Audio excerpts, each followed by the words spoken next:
खर्राटे काट रही है ओम को। तो पेश है ताजमहल से एक जोक्स। बीवी बाथरूम से नहाकर निकली तो पति उसे घूर के देख रहा था। पत्नी बड़े रोमांटिक मूड में बोली, क्या बात है, क्या इरादा है? पति ने खींच के तो थप्पड़ मारा। बोला, मेरे गर्म पानी से नहा के तू क्यों आई? कल बीवी ने कहा कि तेल निकाल दो। मैंने कहा किसका? वो कह रहे किसका नहीं, टीन में से निकाल दो। मैंने कहा तुम ही क्यों नहीं निकाल देती? तुम तो अकेले ही पूरे खानदान का तेल निकाले हो। अब पता नहीं यार कल से क्या हो गया कि मुंह फुलाए बैठी है। मैंने कुछ गलत कहा क्या? मैंने गलत कहा कुछ? हमने ससुर साहब को फ़ोन किया। मैंने कहा, ससुर साहब आपने कैसी बिटिया दी है, जीना हराम करे। ससुर साहब बोले, बेटा तुम्हारे पास तो बेटी है, मेरे पास तो उसकी माँ है, बताओ मेरा क्या हाल होता होगा। भला हो इस मोबाइल का जिसने आदमी को व्यस्त बना दिया, नहीं तो आदमी अब जब भी जिसको फ़ोन लगाओ कहता ये आदमी व्यस्त है। एक सार्वजनिक शौचालय पर लिखा था कि शौचालय चालू है। मैंने कहा चालू है तो दूर रहो, चालू चीज़ों से तो वैसे भी दूर रहना चाहिए।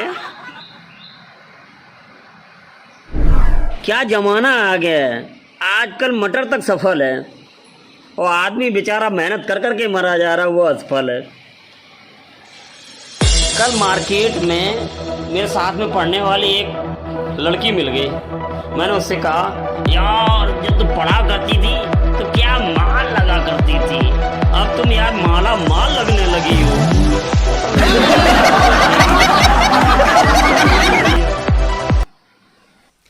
एक समय था जब मेरे पास बहुत दिमाग हुआ करता था। फिर एक समय ये आया कि मेरी शादी हो गई। दुनिया की सभी महिलाओं का एक ही डायलॉग, हमारी जगह अगर कोई होती तो तुम्हें छोड़ के चली जाती। हम हैं जो इतने दिन अंतर टिके हैं। घंटों मोबाइल चलाकर थक जाने के बाद आदमी यही कहता है, बर्बाद है, बेकार है।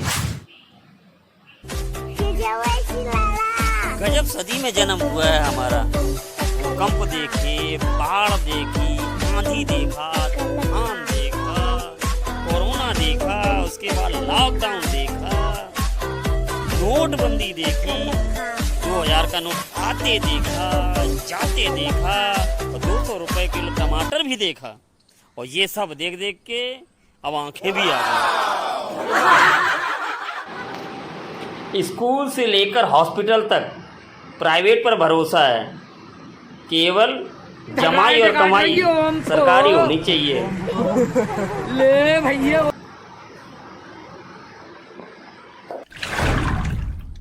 अब मछलियां भी खुश होने लगी हैं यह जानकर कि आदमी भी आदमी को फंसाने लगा है।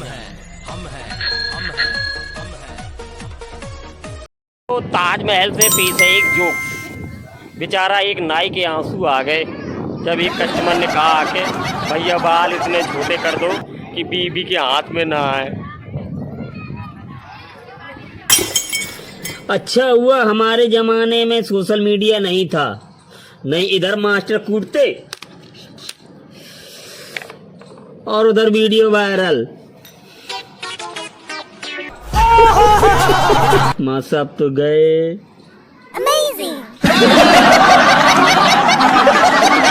ऐसा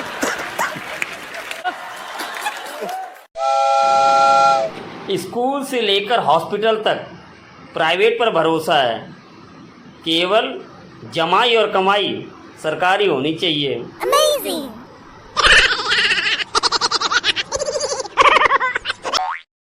आजकल सेम टू यू का ऐसा चलन चल गया है कि कुछ भी कहो आदमी बिना सोचे समझे बोलता रहता, same to you, same to you. जैसे हैप्पी न्यू ईयर बोला तो same to you, happy Janmashtami same to you, happy Raksha Bandhan same to you. ऐसे ही एक आज वाकया हुआ कि हमारे चाचा जी का आया फोन। दोस्त जैसे ही हैं, ज्यादा उम्र में अंतर नहीं है, तो हमने उनसे कहा चरण स्पर्श चाचा जी, और क्या कहते हैं, सेम टू यू। पहले तो मियाँ बीबी की बनती नहीं, अगर उनकी बन जाए तो पूरे खानदान से उनकी बनती नहीं।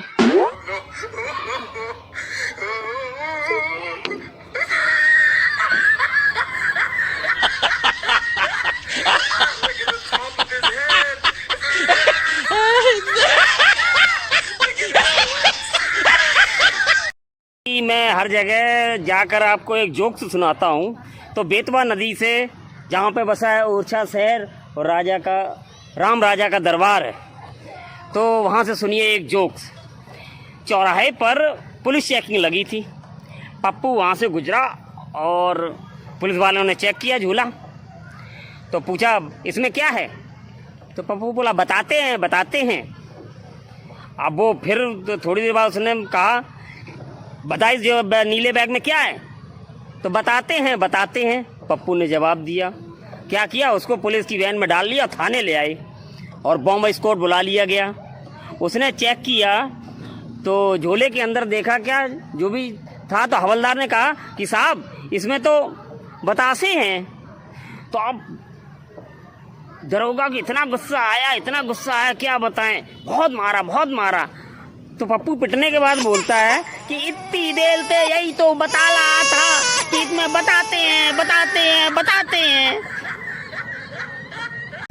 तो ओरछा से एक और जोक्स बनता है। दादी को गीता पढ़ते हुए पोते ने अपनी माँ से पूछा कि माँ ये दादी कौन सी परीक्षा की तैयारी कर रही हैं। माँ बोली बेटा दादी फाइनल ईयर की परीक्षा की तैयारी कर रही हैं।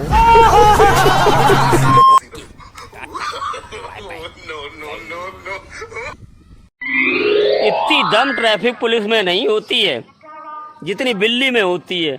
अच्छी खासी जाती हुई गाड़ी रुक जाती है। अब तो ट्रैफिक पुलिस में ऐसा करो, ट्रैफिक पुलिस हटाए तो बिल्ली लगाओ। गुरु गजब बोल गए।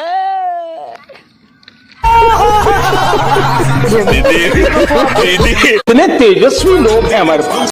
कहीं जाओ और माथुर के जोक्स ना हो, तो भाई ब्लू बर्ड वाटर पार्क से एक जोक्स पेश है। तो बाबा रामदेव जी कहते हैं कि स्वस्थ जीवन के लिए सांसों पे काबू रखो।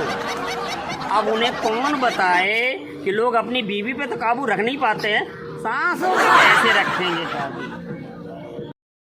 तो पेश है ब्लू बर्ड वाटर पार्क से एक जोक्स। महिलाओं से पूछा गया कि आप ससुराल की समस्या के बारे में पति से क्यों नहीं कहती हैं। तो महिलाओं का बड़ा सुंदर जवाब था। बोली कि मलेरिया के बारे में मच्छर से क्या बात करना। पहाड़ की ऊंचाइयों से पेश है एक जोक्स। हंसते रहिए मुस्कुराते रहिए, पता नहीं आगे के दो दांत कब टूट जाए। नमस्कार, आज मैं आपको बताने जा रहा हूं कि दिमाग का दही कैसे बनाएं। तो एक कटोरी दिमाग लें, उसको 5 मिनट गर्म करें, फिर उसको 5 मिनट ठंडा होने दें। उसके बाद उसको धूप में सुखाने के लिए रख दें। जब 5 घंटे हो जाएं, तब वो कटोरा उठाकर अपने दिमाग में लगा लें और अब आप तैयार हैं दूसरे का दिमाग का दही करने के लिए। तो भाई मैंने तो आपके दिमाग का दही कर दिया, अब जाओ आप दूसरे के दिमाग का दही करो। गाड़ी मांगकर ले जाने वाले गाड़ी में पेट्रोल डलवाए न डलवाए, लेकिन एक ज्ञान देकर जरूर जाएंगे। गाड़ी सर्विस में गई है। दुनिया की सबसे खतरनाक और घातक 2 हथियार, वो हैं बीबी के आंसू और पड़ोसन की स्माइल। जाएं और माथुर के जोक्स ना हो, ऐसा हो ही नहीं सकता। तो पहाड़ों से एक जोक्स बनता है। तो एक दोस्तों का ग्रुप घूमने गया। वो ग्रुप की फोटो खींच रहे थे। तो जैसे ही फोटो खींचने के बाद देखी तो एक मित्र ने दूसरे से कहा कि यार तुम्हारा पेट बहुत बढ़ रहा है, थोड़ा कम करो। तो वो कहता है, उसका जवाब सुनो, कहता है, यार कितना तो पेट खींच के फोटो खिंचाता हूँ, और कितना कम करूँ। पहाड़ों से एक ज्ञान देना चाह रहा हूँ, ले लो। अगर सर्दी में रजाई गर्म ना हो रही हो तो काले नमक के साथ मूली के पराठे खा लो, रजाई गर्म हो जाएगी।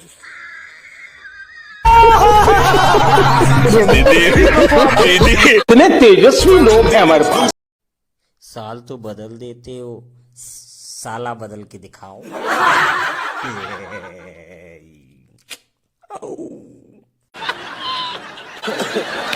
ऐसा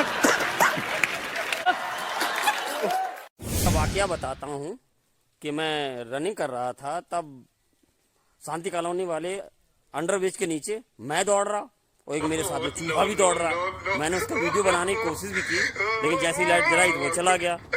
लेकिन कुछ चूहे ऐसे हसीन मौसम में रजाई में दुबके हुए हैं।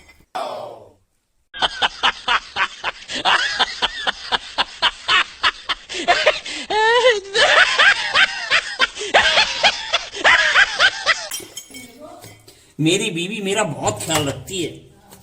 आज उसने बताया कि आटा को गर्म पानी से मारो तो आसानी से मर जाता है। मैं यार रोज ठंडे पानी से मारता था, वो मर ही नहीं पाता था। भगवान सबको मिले ऐसी बीवी, बहुत ख्याल रखती है, बहुत ख्याल।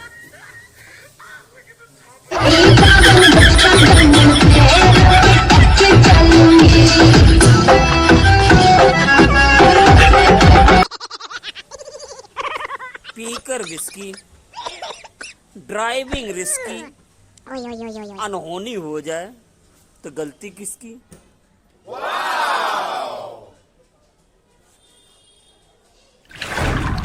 पति पत्नी का रिश्ता विश्वास और समझ पर टिका होता है। पत्नी कभी विश्वास नहीं करती और पति कभी समझ नहीं पाता।